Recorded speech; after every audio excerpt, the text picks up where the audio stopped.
Georgiana et Alicia. Je suis en compagnie de la maman Oum. Oui, bonjour les filles, ravie d'être avec vous. Alors, on aura besoin pour réaliser cette recette d'un œuf, de 3 pommes, 3 cuillerées à soupe de poudre d'amande, 95 g de flocons d'avoine, 1 cuillerée à café de cannelle, 50 g de sucre semoule et 20 centilitres de lait.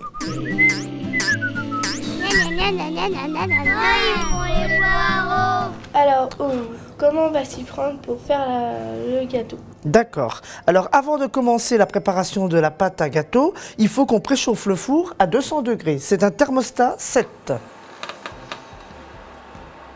Et après, on va pouvoir commencer la préparation de la pâte pour le gâteau.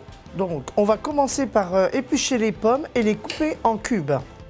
Cette recette, je l'ai découverte grâce à une association qui s'appelle Ramsa sur Vendeuvre, où j'ai adhéré aux ateliers de cuisine car je suis une fan de cuisine. Maintenant qu'on a épluché et coupé nos petits pommes en petits dés, qu'est-ce qu'on fait juste après?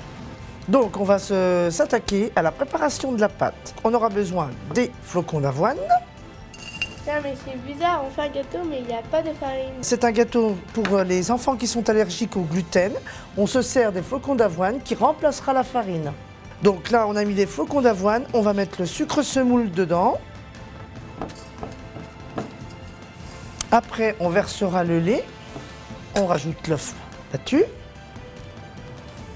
on mélange, puis on rajoute la cannelle, la poudre d'amande, et ensuite on rajoute les cubes de pommes. Donc là, notre pâte pour le gâteau est terminée. On va préparer le moule pour enfourner. Donc, normalement, on peut beurrer, mais le mieux, maintenant que nous font les papiers sulfurisés, ça évite de beurrer et ça permet aussi un démoulage très facile. On va l'enfourner au four pendant une cuisson de 40 minutes. C'est quoi pour vous l'association Ramsa?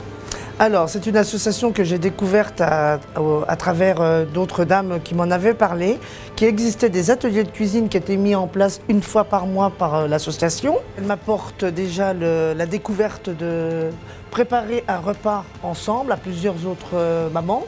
Et après de le déguster, le temps du midi, à être tout seul, où là on n'a plus d'enfants avec nous et on a notre petit moment à nous de temps libre. Oh, la plus radis. Il est cuit. Alors on plante le couteau au milieu, c'est pour vérifier la cuisson. Et comme il n'y a plus de pâte sur la lame, c'est qu'il est parfait.